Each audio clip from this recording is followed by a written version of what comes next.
Hello everyone, welcome to Career Launcher, and today we are going to talk about set theory 3. We have already covered 2 sessions of set theory and this is the third session of set theory. If you haven't watched the initial videos of set theory, I would suggest that go and watch those videos. We have covered some very interesting concepts on those. Now, before I start today's session, I would like to say that OpenCDC is live where you can write the exam like similar to CAT. It is replicated as CAT. There are going to be 3 slots, and you can actually go to centers and write the exam under the similar circumstances. And last year, when we conducted this type of mock, that is offline mock, and then we have seen there was a lot of decrement in the scores for 99 percentile and other percentiles. So writing at home is an entirely different story, and go to center, wait, show the admit card, get your seat will be allotted, and those kind of scenarios your score drops. So that anxiety, you have to be very comfortable with that anxiety. That's the reason we have come up with the similar school of thought. So it's an awesome event. So if I would suggest all of you to go and write the exam, and the most important point you are going to see is the anxiety that uh, generally builds in the when you go to write the exam in the center, that is absent when you write at home. So basically that kind of things, you are going to see a different type of fatigue. So there are going to be a lot of new things that you are going to learn apart from the content. So it's a very good thing to go and write the exam in the offline center. Now let's start today's session. This one. So Help Distress is an NGO involved in providing assistance to people suffering from natural disasters. Currently, it has 37 volunteers. They are involved in 3 projects: tsunami relief in Tamil Nadu, flood relief in Maharashtra, and earthquake in Gujarat. So basically, we are talking about 3 projects, and there are total of 37 volunteers. Okay, now how I'm going to figure out it is going to be a question of set theory or a simple table. Now let's understand this. And the last line says each volunteer working at help distress has to be involved in at least one of the relief project. Okay, अब यहाँ पे अगर हम यहाँ पे देखें तो यहाँ से पता कैसे चलेगा कि ये एक्चुअली सेट थ्योरी का क्वेश्चन है. A maximum number of volunteers are involved in FR project. ठीक है. Among them, the number of volunteers involved in FR project alone is equal to the number of volunteers having additional involvement in ER project. इसका मतलब there are definitely going to be few people who are participating in FR and ER both. इसका मतलब ये जो है overlapping हो रही है. अगर ओवरलैपिंग हो रही है तो ये सेट थ्योरी है. This is as simple as that. So now let's solve. So यहाँ पे हम सॉल्व करना शुरू करते हैं. सो 3 चीजें दी हुई हैं. एक है अपना एफआर मैक्सिमम है, ये बोला हुआ है. ठीक है. फिर है अपना टीआर, फिर है अपना ईआर. सो 3 टाइप की चीजें हैं. तीनों टाइप की चीजें कवर करते हैं. यहाँ पे हो गया एफआर, यहाँ पे हो गया टीआर, यहाँ पे हो गया ईआर, और यहाँ पे बोला हुआ है कि there are total of 37 people, और इसके बाद यहाँ पे बोला हुआ है एफआर इज मैक्सिमम. ठीक है. अब आगे आते हैं. The number of volunteers involved in FR alone is equal to the number of volunteers in ER alone. ठीक है. Sorry, additional involvement in ER. So basically ये जो वैल्यू है वो इस वैल्यू के बराबर है. ठीक है. ठीक है. I am not giving any variable. मैं भी कोई नाम नहीं दूंगा, कुछ वो नहीं दूंगा. I come back to this. The number of volunteers involve in ER alone. ठीक है, बाद में देखेंगे इसको. And why I'm telling you बाद में देखेंगे, because I'm currently looking for a number that is going to help me fill something. ठीक है. Now this is a good point. 17 volunteers involved in TR project. तो यहाँ पे 17 लोग हो गए, and I'm going to cross it out क्योंकि हमें जो यूज करना था हमने कर लिया. ठीक है. The number of volunteers involved in TR alone is 1 less than the number of volunteers involved in ER alone. ठीक है. So TR alone is 1 less than ER alone. ठीक है. Again, I'm not going to give any variable to this. 10 volunteers involved in TR project alone. TR project involved in at least one more project. ठीक है, अब ये अपना starting point है. क्यों? क्योंकि out of 17 people 10 people are involved in TR and something else. मतलब इस वाले का जो पार्ट है वो अपना 10 है, तो ओनली TR हो गया अपना 7. ठीक है, तो ये पॉइंट हमने कंप्लीटली यूज कर लिया. ठीक है, अब ऊपर से आते हैं कि FR alone is equal to this plus this. ठीक है, 3 वेरिएबल देने पड़ेंगे, देखते हैं. The number of volunteers involved in ER alone is double the number of volunteers involved in all 3 projects. ठीक है, तो अगर ये वैल्यू A है तो ये वाली वैल्यू 2A होगी. ठीक है, ये A है तो ये 2A है. ओके, तो all 3 is A, so only ER is 2A. अब इस वाले पॉइंट पे आते हैं. The number of volunteers involved in TR alone, so TR alone is 7, is 1 less than ER alone. So इसका मतलब that is equal to 2A minus 1. So from here I can conclude 2A is equal to 8. So A comes out to be 4. A की value हो गई 4. इसका मतलब हो गया ये 4, ये हो गया अपना 8.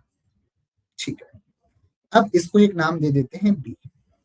अब यहाँ पे क्या बोल रहे हैं कि जो FR अलोन है that is this, that is equal to this plus this. तो हम ये बोल सकते हैं this is 4 plus B. ठीक है, now I know that TR is 17. So TR is 17. So I'm just adding up all the numbers. Let's call it C. Let's call it D. So TR is 17. So I'm going to say 17 plus this number, that is 4 plus B, plus this number, that is B, plus this number, that is 8, and that is equal to 37. ये हमको दिया हुआ है. So from here what we can say, 17 plus 12, that is 29. So 29 plus 2B comes out to be 37. Okay, so I would say 2B is equal to 8, so B comes out to be 4. ठीक है, इसका मतलब ये number 4 है, ये number 8 है, ये हमको पता चलेगा. ठीक है, so now what is the value in FR? So I'm just going to write down the values in FR and TR and ER. So what is FR? That is 8 plus 4 plus 4, that is 16 plus C. Okay. What is TR? TR is definitely 17. What is the value of ER? 4 plus 4 plus 8 plus D, that is 16 plus D. Okay. Now there is a point that was given to us initially कि FR maximum है. इसका और यहाँ पे ये given है कि C plus 4 plus D, that was given here, this. So C plus 4 plus D is 10. So I would say C plus D is equal to 6. ठीक है, अब FR को मैक्सिमम होना है, तो इसका मतलब C D से बड़ा होना चाहिए. तो अगर C D से बड़ा है तो इसका मतलब C की वैल्यू 4, D की वैल्यू 2 हो सकती है, C की वैल्यू 5, D की वैल्यू 1 हो सकती है, C की वैल्यू 6, D की वैल्यू 0 हो सकती है. ये सारे पॉसिबल कॉम्बिनेशंस है. तो मैं यहाँ पे लिख लेता हूँ, this is 20, this is 17, and this is 18. This is going to be 21. This is 17. This is 17. ये 22 हो गया. This is 17 and this is 16. So basically I am getting overall 3 cases. अब इसके आगे तो समझ में नहीं आ रहा. So what we are going to do? We are going to move to the questions and see. Based on the information given, what is the minimum number of volunteers involved in FR and TR projects, but not both. ठीक है. So FR in TR projects is what? That is equal to C. And what is the minimum value of C? That is 4. ठीक है. So इसका answer सीधे आ गया. Now what question is saying? Next one. Which of the following additional information would enable to find exact number of volunteers involved in various projects? 20 volunteers are involved in FR. ठीक है. अगर मुझे ये पता है कि FR में 20 लोग हैं, तो इसका मतलब I know that value of C is going to be 4, and if value of C is 4, then value of D is 2, then I'm getting all the numbers. So first statement alone sufficient. 4 volunteers are involved in all 3 projects. ये हम निकाल चुके हैं. So this is not an additional information that we are going to need. हटा देते हैं. 23 volunteers are involved in exactly one project. ठीक है. So exactly one project में 23 volunteers involved है. That is 8 plus 8 plus 723 ये तो हमको पता है, तो इसकी तो हमें जरूरत नहीं है। सो इसका मतलब ये वाला स्टेटमेंट भी नॉट नीडेड है, और ये वाला स्टेटमेंट इसलिए गलत है क्योंकि हमारे पास सी और डी की डेफिनेट वैल्यू नहीं है, तो एडिशनल इन्फॉर्मेशन तो चाहिए। इससे तो ये गलत हो गया, तो इस स्टेटमेंट से हमारी सारी वैल्यूज आ जाएंगी। So statement 1 alone is sufficient to figure out all the numbers, and that's what question is looking for. ठीक है, अब इस पे आ जाते हैं। अब now these two questions are additional information questions. So after some time, so मैं देखता हूँ कि क्या मैं डायग्राम यहीं बना सकता हूँ, तो चीजें थोड़ी सी आसान हो जाएंगी if I can remember, or else I'll refer. So I am saying FR, I am going to say this is ER, I am TR, this is ER, this is 8, this is 8, this is 4, this is 4, this is C, this is D, and this is 7. ये हमें पता है, ठीक है। As a result, one of the, so basically जो लोग तीनों में इन्वॉल्व हैं उनसे बोला कि एक प्रोजेक्ट से विड्रॉ कर लो, ठीक है, मतलब ये वाली वैल्यू को हम 0 बना दे रहे हैं, ठीक है। और एक बंदा जो है उसने टीआर से ऑप्ट आउट कर लिया, तो टीआर से अगर वो ऑप्ट आउट करेगा तो यहां से एक बंदा इधर आ जाएगा, वो टीआर का पार्ट नहीं रहेगा, एक बंदा, मतलब ये वाली वैल्यू हो जाएगी 5, ठीक है। एक बंदा किससे कर रहा है, ईआर से ऑप्ट आउट कर रहा है, अगर ईआर से ऑप्ट आउट कर रहा है तो यहाँ चला जाएगा, वो वैल्यू क्या हो जाएगी, एक बंदा यहाँ चला गया, और दो लोगों ने एफआर छोड़ा तो इधर आ गया। सो नया जो डायग्राम है वो हमको कैसे दिखेगा, नया डायग्राम हमको कुछ ऐसे दिखेगा, that is going to be this is 8, this is 8, this is 7, ये वाली वैल्यू हो गई 5, ये हो गई 0, ये हो गई C+1, और ये हो गई D+1। So now what I am going to say, this is FR, this is TR, and this is ER. So what is the total number of people in FR? So FR, ER, and TR. C plus D हमको पता है कि 6 है, 6 plus 7 13, plus sorry it should be D plus 2, दो लोग आ रहे हैं यहाँ पे, so 6 plus 7 13, 13 plus 3 16, so TR में 16 लोग हैं, that's what we know, ठीक है। FR में कितने हैं, 8 5 13 1 14, 14 plus C, ठीक है। यहाँ पे कितने हैं, 8 5 13 तो 15, 15 plus D, okay। Now what are the values of C and D? So values of C and D are 4 2, so अगर मैं यहाँ पे 4 डाल देता हूँ, 18 17 16, ठीक है। C की वैल्यू 5 हो सकती है, तो ये हो गया 19, ये हो गया 16, और ये हो गया 16, और इसकी वैल्यू हम 6 डाल सकते हैं, this is 20, this is 15, as well as this is 16। So ये सारी पॉसिबल कॉम्बिनेशन है, अभी भी 3 केस बनेंगे C के हिसाब से। So even if you look at this case, FR still has the maximum number of volunteers in its project. Lowest number of volunteers नहीं निकाल सकते, it can either be ER or TR. So first one is not out, ruled out. More number of volunteers now in FR projects as compared to ER. Yes, that is definitely true.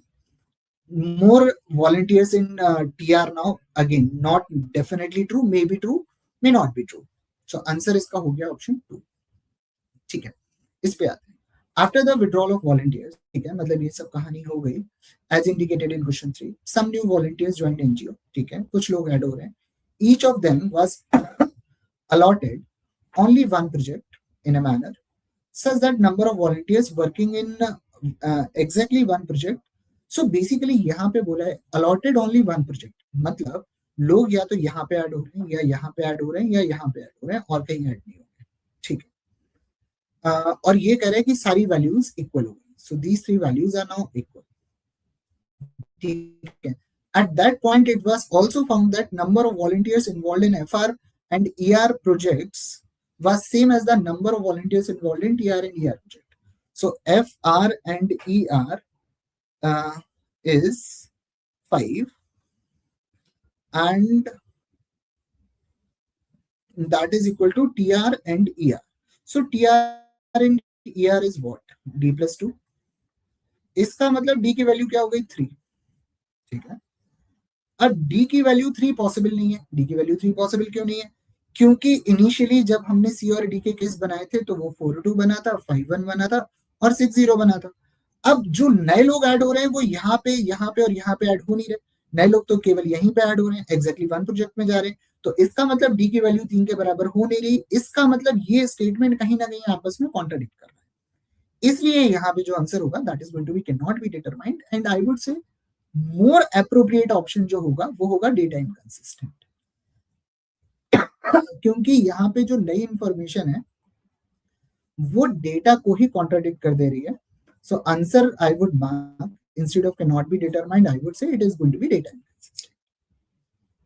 Okay, now, so have we got the answers? Yes, more or less. I think every answer. Test series is live. We have already talked about the OpenCat. So if you haven't applied for OpenCat, I would say go ahead and apply to that. Okay. Now, let's start with the next set. Okay. In an organization with 3 departments, marketing, finance, HR, it was decided to shuffle the 70 employees between departments to make optimum use of resource. ठीक है. The management assesses their capability based on their qualification. ठीक है. So there are a lot of information. और यहाँ पे ये बोला हुआ है कि अगर मैं एक पॉइंट देखूं, 3 employees can work in every department. इसका मतलब ओवरलैप हो रहा है.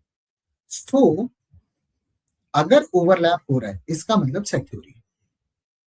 अगर ओवरलैप हो रहा है इसका मतलब set theory. So what we are having that is finance, marketing and HR. ठीक है. अब इसको सॉल्व करते हैं. टोटल लोग हैं 70. ठीक है. 3 लोग हर डिपार्टमेंट में, सो 3. ठीक है. 7 can work in finance and marketing only, so 7 can work in finance and marketing only. 10 can work in HR, only HR, so 10 is this. ठीक है. While the number of employees only in marketing is double that of finance. ठीक है. तो अगर finance में A लोग हैं तो मार्केटिंग में 2 A लोग हैं, ओनली मार्केटिंग में 2 A लोग हैं. ठीक है. उसके बाद क्या बोल रहे हैं?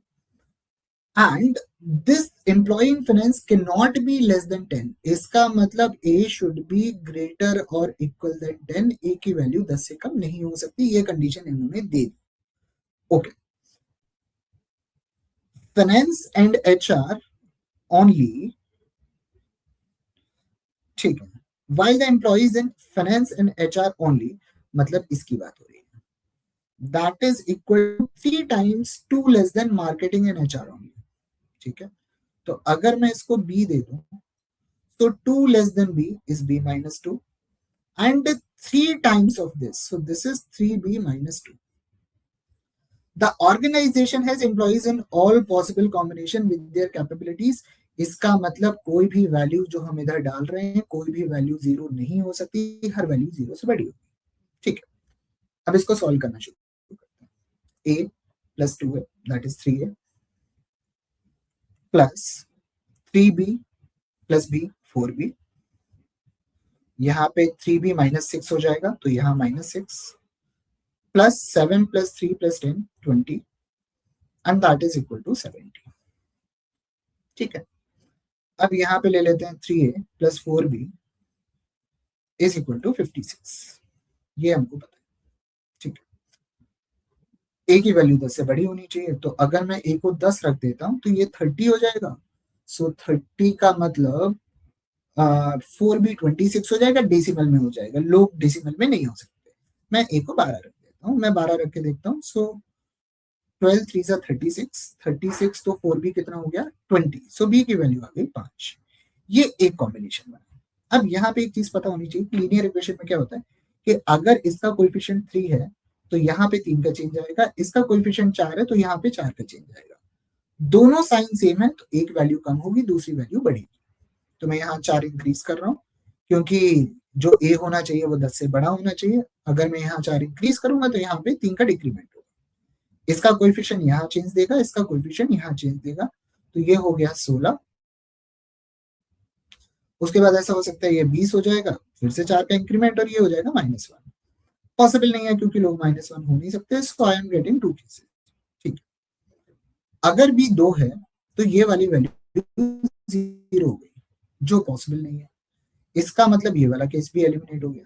तो अपने पास एक केस बचा क्या, ये हो गया 12, ये हो गया 24, ये हो गया बी कितना हो गया 5, b minus 2 3 into 3 that is 9.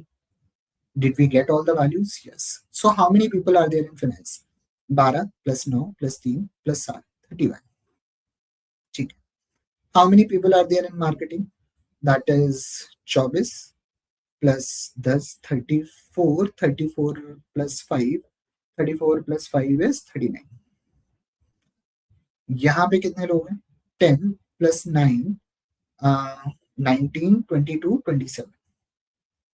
ठीक है. सो हमें ये सारी वैल्यू हमने निकाल ली है. अब इसको इसके क्वेश्चंस देखते हैं. How many employees are capable to work in marketing and HR only? So marketing and HR only, that is B, and B equal to 5. ठीक है. How many people are capable to work in finance? That is 31. Option A 31 है. ठीक है.